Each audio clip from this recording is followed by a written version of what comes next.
Well, ladies and gentlemen of the press,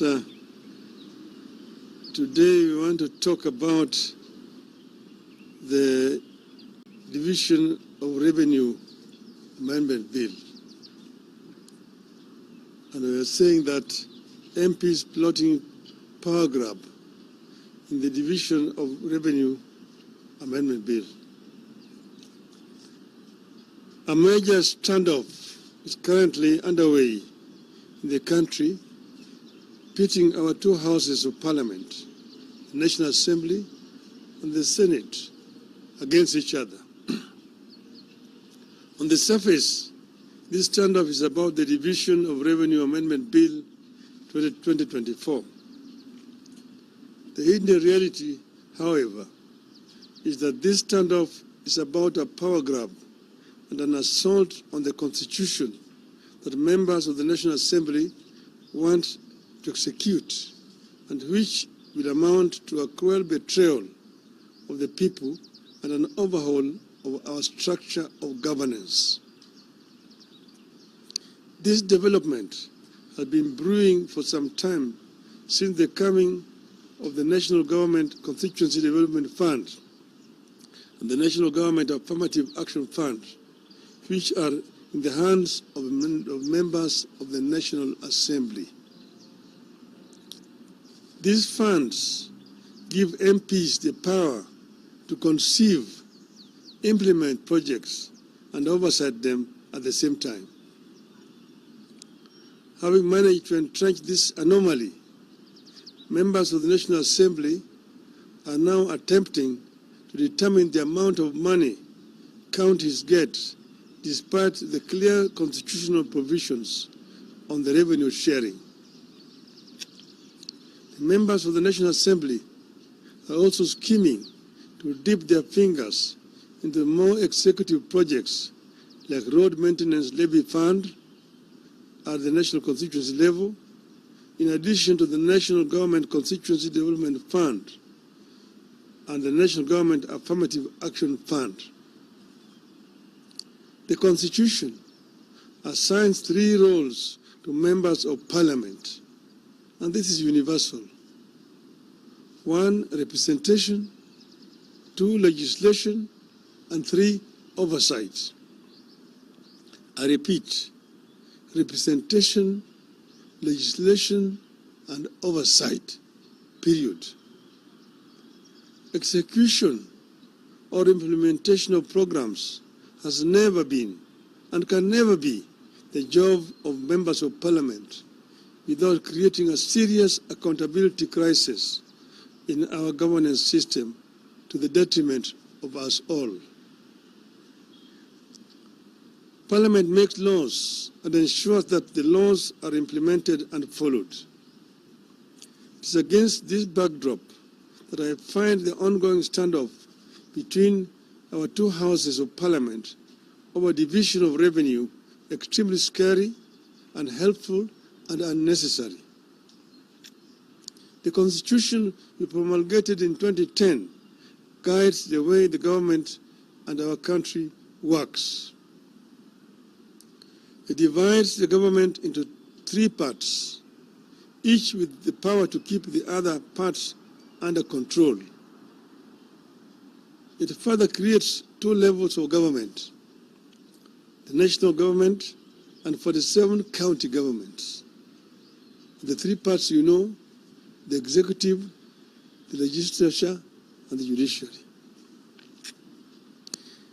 The 2 levels of government work in close consultation, as espoused in Article 6, subsection 2 of the Constitution, which states, and I quote, "The governments at the national and county levels are distinct and interdependent, and shall conduct their mutual relations on the basis of consultation and cooperation," unquote.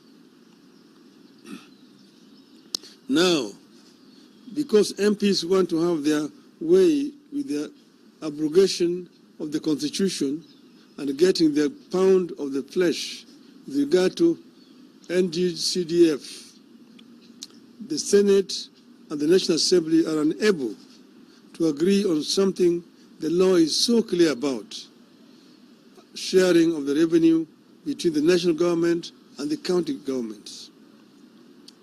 Apparently, the National Assembly is in support of provisions that will lower the amount of money shareable to counties against the provision of the laws of the land and the tradition established since the coming of the devolved units. Against the laws of the land, the National Assembly is supporting a proposal that would provide that any revenue shortfall in the country is borne by both levels of government.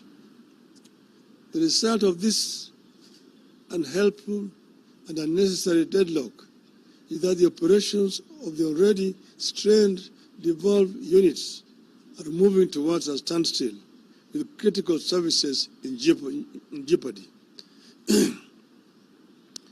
This unlikely and unhelpful fight over allocation of revenue to counties threatens a shutdown at the counties at a time Kenyans need the units to function optimally and help boost the country's increasingly fragile economy. The National Assembly is pushing for the proposed amendment to the Division of Revenue Act, in which they recommend a 380 billion allocation to counties, which stands in contrast to the 400 billion already stipulated in the Appropriations Act, which is currently in force. The National Assembly is going all out to reduce revenue allocation to counties in complete disregard of the Constitution and the recommendations of the Senate. This move is not only illegal and unconstitutional, it also sets an extremely dangerous precedent, which, if allowed to stand, will lead to a slow but steady strangulation and eventual killing of counties. The National Assembly must get it very clear that revenue allocation to counties can only go up, not down, unless the intention is to kill devolution. The Senate had asked for 416 billion for counties for the year 2024-25. After negotiations, Senate settled on the figure of 400 billion, which is set out in the Division of Revenue Act 2024. The law is clear that counties get at least 15% of the national revenue, and 400 billion is 15% of the national revenue. Every 5 years, this country goes to elections, and all positions are available, from president to governor to senate to MPs, and all the way to the members of county assemblies. People know the roles and responsibilities assigned to positions they choose to run for, and nobody should attempt to change the roles and responsibilities midway. It is urgent that both houses come together to allow the country government get their rightful share of funds and discharge their responsibilities to the people of the country. The National Assembly must do the right thing and work with the Senate to get the correct amount of money to counties. More than a decade into the two levels of government, the management and funding of devolved units should be getting more efficient and more predictable. The current standoff and attempts to tamper with allocation indicate a dangerous backward march. I urge our members of parliament to be enablers of devolution and refuse to be in partnership with those determined to frustrate and kill devolution. End of statement.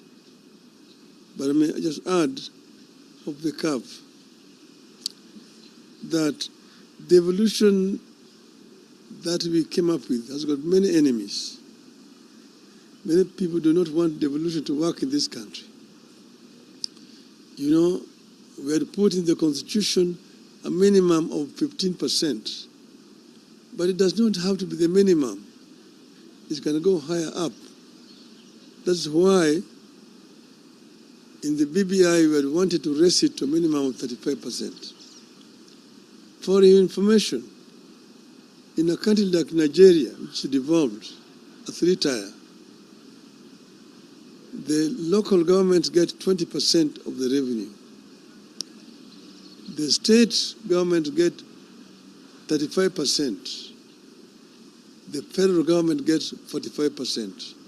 In other words, 55% of the total revenue in Nigeria are devolved. And that's when the devolved units work is when the country works.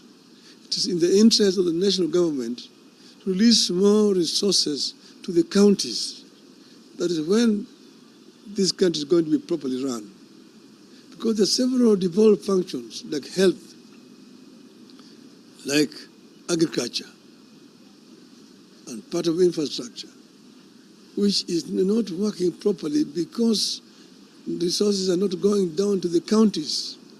A big chunk of the money going to counties today is purely for recurrent expenditure, paying salaries to the staff. Very little money is remaining for the governors to do development work. And that's the reason why I find it very unfair that governors are being blamed for lack of development in their counties. And members of parliament should move away from trying to construct roads, from trying to construct health centers, schools and so on. Those are the responsibilities of the county government, not a national parliament. Thank you.